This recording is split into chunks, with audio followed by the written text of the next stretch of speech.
Hello, good morning, students. How are you? We hope all of you are fit and fine and enjoying our YouTube channel and lecture series. जैसे कि बेटा आप सबको पता है, हम 12th physics electrostatics part 2 electric potential and capacitance के topics discuss कर रहे हैं। लास्ट लेक्चर में बेटा हमने डिस्कस किया था इलेक्ट्रिक पोटेंशियल और इलेक्ट्रिक फील्ड का रिलेशन। आज हम बेटा एक नया टॉपिक डिस्कस करने जा रहे हैं, इक्वी पोटेंशियल सरफेस। ठीक है, ये टॉपिक बेटा एग्जाम पॉइंट ऑफ व्यू से इंपॉर्टेंट है, इसकी कुछ प्रॉपर्टीज पूछी जाती हैं। ठीक है, तो सबसे पहले देखिए बेटा इक्वी पोटेंशियल सरफेस है क्या। फिजिक्स में बेटा एक अच्छी चीज ये है कि जो वर्ड है वही आपको सब कुछ एक्सप्लेन कर देता है। जैसे इस वर्ड के अंदर देखिए इक्वी पोटेंशियल, अगर बेटा हम इसको दो पार्ट में तोड़ें तो ये हमारा क्या बन जाएगा, इक्वल, और ये potential means equal potential surface means कोई ऐसा सरफेस जिसके ऊपर इलेक्ट्रिक पोटेंशियल की वैल्यू सेम रहे, उस टाइप के सरफेसेज को बेटा हम क्या कहेंगे, equipotential surfaces. Means those surfaces on which या at which the electric potential will remains constant, those surfaces are called as electric potential surface. तो बेटा स्टार्ट करते हैं। ये हमारे पास एक क्यू चार्ज है, पॉइंट चार्ज की वजह से इक्वी पोटेंशियल सरफेस कैसा होगा, पॉइंट चार्ज का इक्वी पोटेंशियल सरफेस हमें बेटा ड्रॉ करना है। जैसे हम मान लेते हैं ये हमारे पास एक क्यू चार्ज है, ये हमारे पास एक क्यू चार्ज है, इसकी वजह से इक्वी पोटेंशियल सरफेस या इसके सराउंडिंग में जो इक्वी पोटेंशियल सरफेस है वो हमें ड्रॉ करना है बेटा। एक चीज देखो, अगर मैं इसके सराउंडिंग में एक स्फीयर ड्रॉ कर देता हूँ बेटा, क्या ड्रॉ कर दिया, एक स्फीयर, और ये क्या है, ये चार्ज सेंटर पे। अगर बेटा ये चार्ज सेंटर पर है तो क्या सरकमफ्रेंस का हर एक पॉइंट क्यू चार्ज से इक्वल डिस्टेंस पर है, क्यू चार्ज से ये पॉइंट आर डिस्टेंस, ये पॉइंट आर डिस्टेंस, आप कोई भी पॉइंट देखो सारे पॉइंट कितने डिस्टेंस है बेटा, आर डिस्टेंस।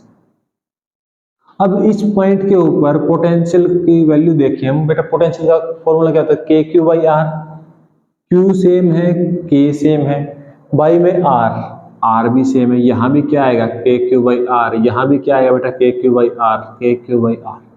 मीन्स कोई भी पॉइंट चार्ज है उसके सराउंडिंग में अगर हम एक स्फीयर ड्रॉ करें तो स्फीयर के सरफेस के ऊपर हर एक पॉइंट के ऊपर इलेक्ट्रिक पोटेंशियल की वैल्यू सेम है, तो हम क्या कहेंगे बेटा, पॉइंट चार्जेज हैं उनका इक्वी पोटेंशियल सरफेस कैसा होता है, स्फेरिकल। अब आपको फील कराते हैं, जैसे हमारे पास एक फुटबॉल है, फुटबॉल के बेटा सेंटर पर चार्ज रखें तो फुटबॉल का जो सरकमफ्रेंस है, या आप कह लो फुटबॉल का जो सरफेस है, सॉरी बेटा सरकमफ्रेंस तो इसका होता है सर्कल का, अगर स्फीयर की बात करें तो हम उसको क्या बोलेंगे, सरफेस। अगर बेटा फुटबॉल है, फुटबॉल के सराउंडिंग में क्या होगा, सरफेस, और फुटबॉल के सेंटर पर चार्ज है तो फुटबॉल का हर एक सरफेस का पॉइंट सेंटर से आर डिस्टेंस दूर है, रेडियस डिस्टेंस दूर है। ठीक है, तो उस सरफेस के ऊपर पोटेंशियल की वैल्यू बेटा क्या रहेगी, सेम रहेगी, तो उसको हम क्या कहेंगे, इक्वी पोटेंशियल सरफेस। ठीक है बेटा, यहां से हम एक और चीज कंक्लूड कर सकते हैं, अगर बेटा पॉजिटिव चार्ज है ये क्यू, तो पॉजिटिव चार्ज से बेटा इलेक्ट्रिक फील्ड लाइंस कहां जाती है, बाहर की साइड, पॉजिटिव से इलेक्ट्रिक फील्ड लाइंस कहां जाएगी, बाहर।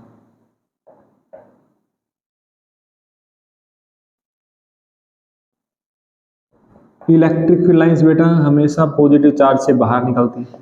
अब एक चीज ध्यान से देखें तो इस पॉइंट के ऊपर देखो V और E, क्या V तो सरफेस है, इक्वी पोटेंशियल सरफेस, और इक्वी पोटेंशियल सरफेस के अंदर जो हमारा प्लस क्यू चार्ज सेंटर पे रखा हमने, उसकी वजह से जो इलेक्ट्रिक फील्ड है वो रेडियली आउटवर्ड है, बाहर निकल रहा है।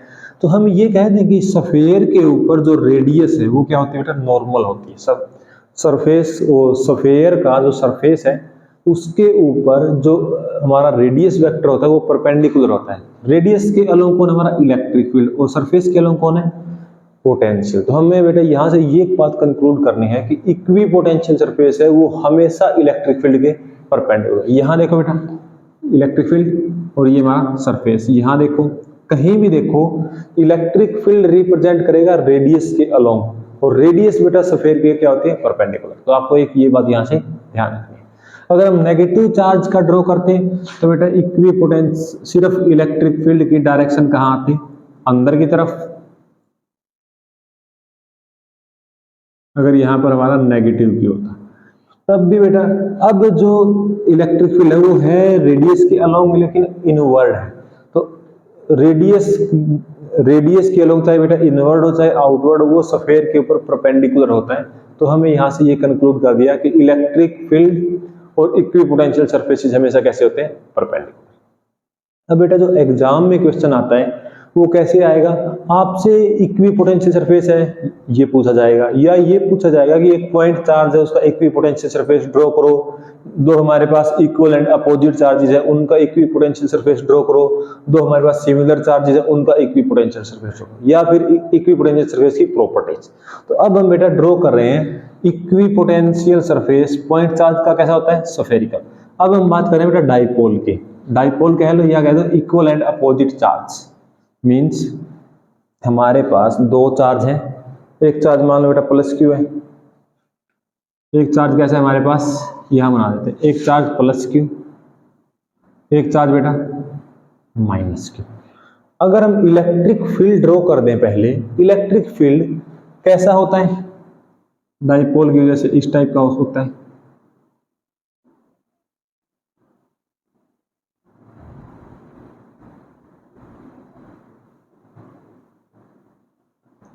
ये क्या बेटा इलेक्ट्रिक फील्ड लाइंस, और जो बाकी देखेंगे हम वो इलेक्ट्रिक फील्ड लाइंस बाहर जाएंगे, और नेगेटिव के जो बाकी इलेक्ट्रिक फील्ड लाइंस हैं जो बच गई वो हमेशा कहाँ आती है, अंदर की तरफ। तो ये बेटा अभी तक हमने इलेक्ट्रिक फील्ड ड्रॉ की है। अब आपने अभी ये देखा कि इलेक्ट्रिक फील्ड और इक्विपोटेंशियल सरफेसेस हमेशा हमेशा कैसे होते हैं, परपेंडिकुलर। अब बेटा इन इलेक्ट्रिक फील्ड लाइंस के ऊपर अगर मैं परपेंडिकुलर ड्रॉ करूं तो बेटा इनके ऊपर तो हम ऐसे ड्रॉ कर रहे हैं, इन सब के ऊपर ये क्या है, परपेंडिकुलर। अगर बेटा हम यहां से एक स्फीयर बनाएं तो इस टाइप का स्फीयर बन जाएगा,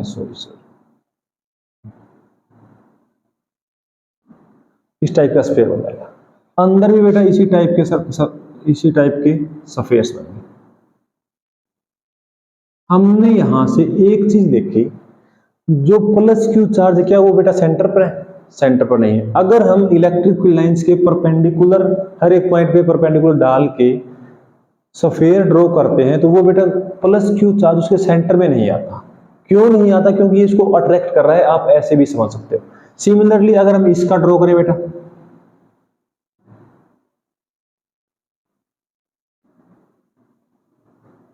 ये क्या हो गई, इक्विपोटेंशियल सरफेस। बेटा ये चीज ध्यान रखनी है, हमने ड्रॉ कैसे किया, पहले इलेक्ट्रिक फील्ड ड्रॉ किया और बाद में इलेक्ट्रिक फील्ड के इक्विपोटेंशियल सरफेस परपेंडिकुलर होता है तो हमने परपेंडिकुलर ड्रॉ कर दिया।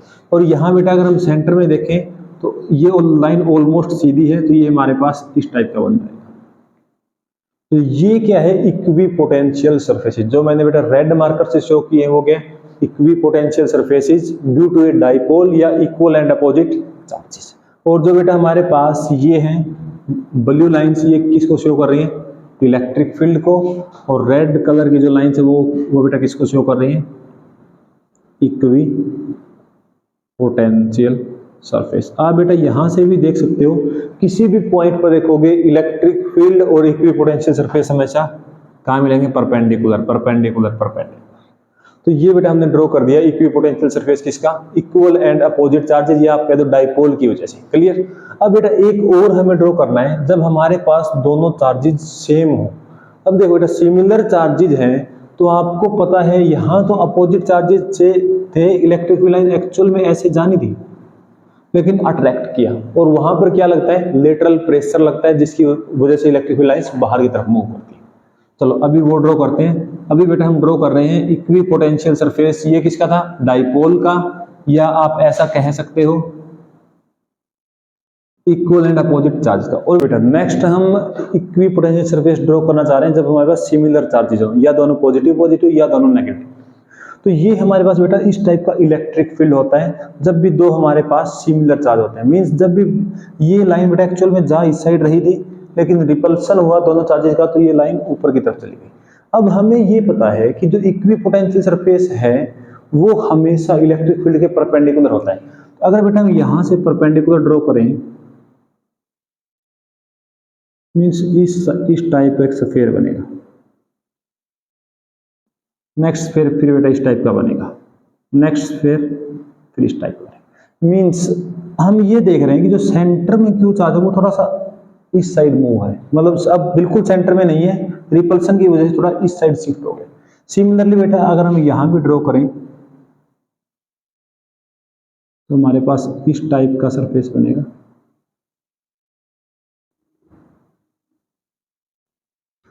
ये सेंटर वाला भी बेटा आप स्फीयर कर लें, ठीक है। तो ये क्या है, ये हमारे पास इक्विपोटेंशियल सरफेस। हमने यहां पर क्या देखा, जो हमारे पास पॉजिटिव कुछ आता है वो बेटा रिपेल कर रहे हैं, मीन्स वो एग्जैक्टली सेंटर में नहीं है। जो हमारे पास इक्विपोटेंशियल सरफेसेस बने उनके एग्जैक्टली सेंटर में नहीं है। और बेटा जो नेक्स्ट आएगा, यहां भी नेक्स्ट आएगा, तो वो बेटा इस टाइप से मिल जाएंगे यहां पर। तो ये हमारा क्या बन गया, इक्विपोटेंशियल सरफेस। किसका, जब हमारे पास दो इक्वल चार्जेस हैं, मींस सेम चार्जेस है, दोनों का साइन सेम है। और जब अपोजिट चार्जेस थे तो हमने बेटा उसको डिस्कस किया डाइपोल, ठीक है। प्रॉपर्टीज, पहली प्रॉपर्टी ये कहती है, जैसे हम मान लेते हैं कि ये हमारे पास क्या है, इक्विपोटेंशियल सरफेस। ये बेटा कोई एक सरफेस है जिसके हर एक पॉइंट का पोटेंशियल क्या है, सेम है। अगर ये इक्विपोटेंशियल सरफेस है तो बेटा इसके हर एक पॉइंट पर पोटेंशियल की वैल्यू क्या रहेगी, सेम रहेगी। अब पोटेंशियल की वैल्यू सेम रहेगी, अगर हम ऐसा कह दें कि हम एक क्यू चार्ज को ए पॉइंट से बी पॉइंट तक लेकर गए, क्यू चार्ज को ए पॉइंट से बी पॉइंट तक लेकर गए, तो हमें बेटा कितना वर्क डन करना पड़ेगा। वर्क डन का आपको फॉर्मूला पता है, वर्क ए से बी बाई में Q V B minus V A, ये फॉर्मूला होता है इलेक्ट्रिक पोटेंशियल की टर्म में। अब देखो इक्वी पोटेंशियल सरफेस है तो यहां और यहां, इसके किसी भी सरफेस पर किसी भी पॉइंट पर देखोगे इलेक्ट्रिक पोटेंशियल सेम है। इलेक्ट्रिक पोटेंशियल सेम है तो बेटा वी बी और वी ए बराबर है, तो क्या आ जाएगा, जीरो। वर्क डन ए से बी का क्या आ जाएगा, जीरो। मीन्स पहली प्रॉपर्टी में आपको ये चीज ध्यान रखनी है कि इक्वी पोटेंशियल सरफेस के ऊपर जब भी हम किसी चार्ज को मूव करवाएं तो वर्क डन हमेशा क्या रहेगा, जीरो। दूसरी चीज बेटा, अब एक चीज देखो, वर्क डन जीरो है, वर्क डन को हम कैसे लिखते होते हैं, ए से B force into displacement, force into displacement. इसको बेटा सोल्व करें तो F D X cos theta, और ये हमारे पास वर्क डन आ क्या रहा है, जीरो। अब एक चीज देखो, फोर्स को हम क्या लिख सकते हैं, Q E D X cos theta is equal to zero. क्या बेटा क्यू जीरो है, यहाँ पर क्यू जीरो नहीं है, ना इलेक्ट्रिक फील्ड जीरो है, और हमने डिस्प्लेस किया है तो बेटा डिस्प्लेसमेंट भी जीरो नहीं है। तो क्या चीज जीरो होनी चाहिए, cos theta should be equal to zero, और कोस थीटा जीरो है तो बेटा थीटा क्या रहेगा, 90। मीन्स जो हमारे पास डिस्प्लेसमेंट है और इलेक्ट्रिक फील्ड है, इलेक्ट्रिक फील्ड और डिस्प्लेसमेंट वो क्या है बेटा, परपेंडिकुलर। डिस्प्लेसमेंट कहां था, हम सरफेस के ऊपर मूव कर रहे हैं, मतलब इक्विपोटेंशियल सरफेस के ऊपर, तो इक्विपोटेंशियल सरफेस के जो इलेक्ट्रिक फील्ड लाइन है वो बेटा हमेशा क्या होता है, परपेंडिकुलर। यहां से हम उसको प्रूव भी कर सकते हैं। तो अब तक हमने इक्विपोटेंशियल सरफेसेस की बेटा दो प्रॉपर्टीज डिस्कस की। पहला, वर्क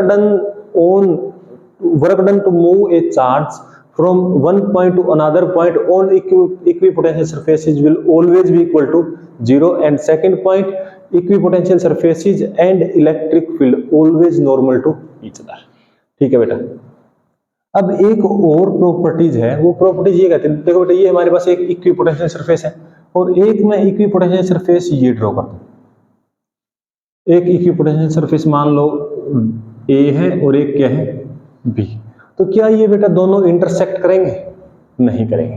पहली बात तो इंटरसेक्ट इसलिए नहीं करेंगे बेटा क्योंकि दोनों की अगर इंटरसेक्ट करें तो बेटा देखो, एक ये है, मान लो इसका जो इक्विपोटेंशियल सरफेस है और इसके ऊपर जो पोटेंशियल की वैल्यू 10 है, एक सरफेस हमने कर दिया ऐसे अंदर से, तो बेटा इसकी हमने कर दिया 20। तो अब जो दोनों पॉइंट इंटरसेक्ट कर रहे हैं वहां पर पोटेंशियल की वैल्यू क्या होगी, 10 या 20, नहीं बता सकते, क्योंकि एक पॉइंट पर इलेक्ट्रिक पोटेंशियल एक ही वैल्यू एग्जिस्ट करेगी, लेकिन यहाँ पर 10 भी एग्जिस्ट कर रही है और 20 भी, तो बेटा कभी भी इंटरसेक्ट नहीं करेंगे। दूसरी लैंग्वेज में इसको देखें तो देखो, अगर ये प्लेट ऐसे रखी हुई है इक्विपोटेंशियल सरफेस, तो जो इलेक्ट्रिक फील्ड है हमारा कैसे आएगा, ऊपर। और अगर बेटा एक हम ऐसे रख दें, मान लो अब ऐसे रखा तो कहाँ आया, मतलब दो हमारे पास परपेंडिकुलर हमने रखे तो उनका क्या है, इलेक्ट्रिक फील्ड ऐसे आया। तो क्या बेटा एक पॉइंट पर इलेक्ट्रिक फील्ड की दो डायरेक्शन पॉसिबल है, नहीं है। तो इसलिए कभी भी दो equipotential surfaces never intersect each other. तो ये बेटा कभी भी एक दूसरे को इंटरसेक्ट नहीं करते। चौथी बात आपको ये ध्यान रखना है कि जो इक्विपोटेंशियल सरफेसेस हैं वो पॉइंट चार्जेस की वजह से कैसे होते हैं, स्फेरिकल। नेक्स्ट प्रॉपर्टी की बात करें, इलेक्ट्रिक फील्ड बेटा अगर हमारे पास ये इस टाइप का इलेक्ट्रिक फील्ड है, मींस कांस्टेंट इलेक्ट्रिक फील्ड है, तो बेटा इस इलेक्ट्रिक फील्ड के इक्विपोटेंशियल सरफेस कहां आएगा, परपेंडिकुलर। मींस इसके परपेंडिकुलर प्लेन, ये वाला प्लेन, इनको हम ऐसे ड्रॉ कर रहे हैं।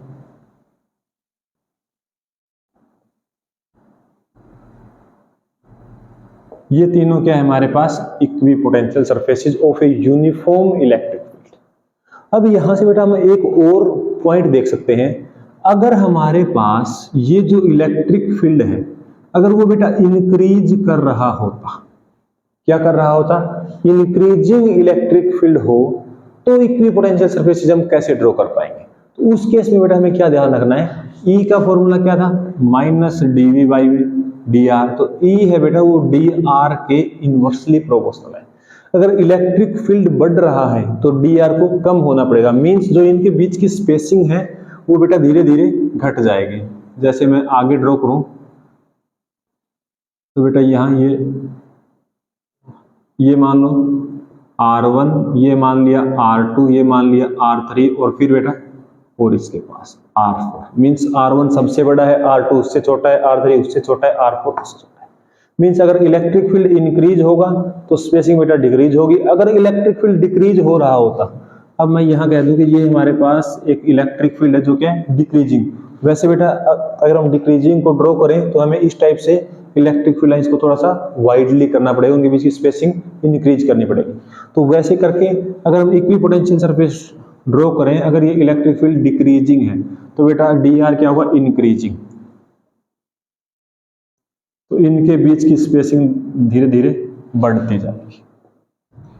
तो ये है हमारे पास इक्विपोटेंशियल सरफेसेस।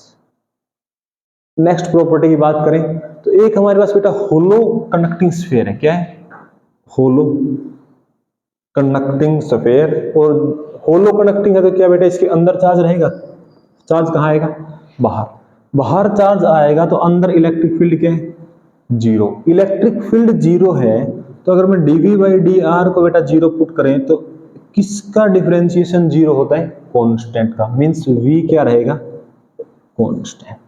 तो कोई अगर हमारे पास होलो चार्ज कंडक्टिंग स्फीयर है तो बेटा उसका अंदर का जो एरिया है, या हम कहते हैं अंदर का जो होलो वॉल्यूम है, वो एक इक्विपोटेंशियल सरफेस की तरह बिहेव करेगा। क्योंकि आप किसी भी पॉइंट पर पोटेंशियल देखो V1, V2, V3 वो हमेशा क्या रहेंगे, बराबर है।